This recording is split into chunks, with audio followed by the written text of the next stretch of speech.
നമസ്കാരം. പ്രധാന വാർത്തകൾ. ആത്മകഥാ വിവാദം. ഇ.പി. ജയരാജനോട് വിശദീകരണം തേടിയേക്കും. ഇ.പി. ഇന്ന് പാലക്കാട്. ആത്മകഥാ വിവാദത്തിൽ CPM കേന്ദ്ര കമ്മിറ്റി അംഗം ഇ.പി. ജയരാജനോട് പാർട്ടി വിശദീകരണം തേടിയേക്കും.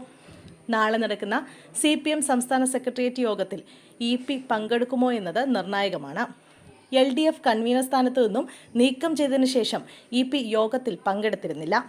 അതേസമയം വിവാദങ്ങൾക്കിടയിൽ ഇ.പി. ജയരാജൻ തെരഞ്ഞെടുപ്പ് പ്രചരണാർത്ഥം ഇന്ന് പാലക്കാടെത്തും.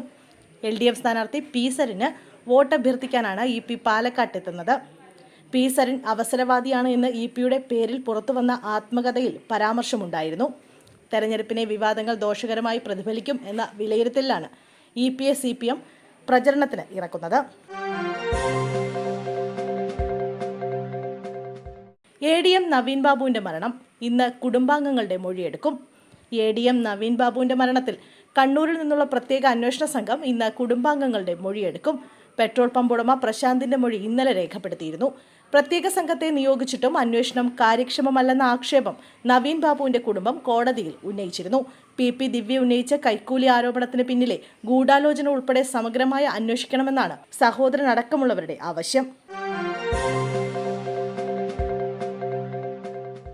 PP ദിവ്യ രാജിവെച്ച ഒഴിവിൽ കണ്ണൂർ ജില്ലാ പഞ്ചായത്ത് പ്രസിഡന്റ് തെരഞ്ഞെടുപ്പ് ഇന്ന്.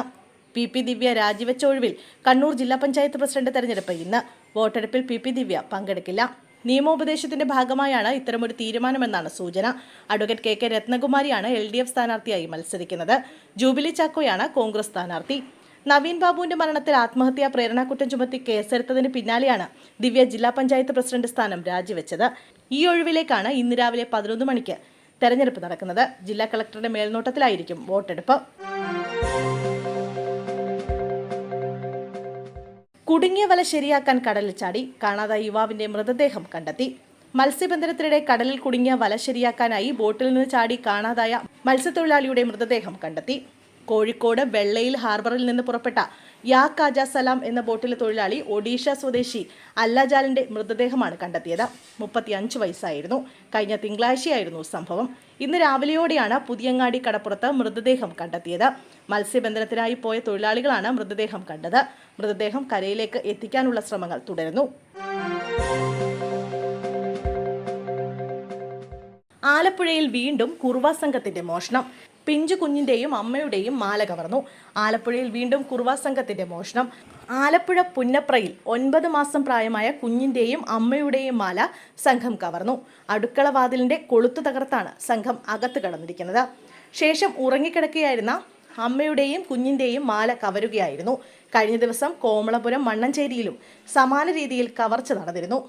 അതേസമയം ആക്രമിക്കാൻ പോലും മടിയില്ലാത്ത കുറുവാ സംഘത്തിനായി പ്രത്യേക അന്വേഷണ സംഘം രൂപീകരിച്ച പോലീസ് അന്വേഷണം ഊർജിതമാക്കിയിട്ടുണ്ട്. DYSP മധു ബാബുവിന്റെ മേൽനോട്ടത്തിൽ 7 അംഗ സ്പെഷ്യൽ സ്ക്വാഡിനെയാണ് രൂപീകരിച്ചത്.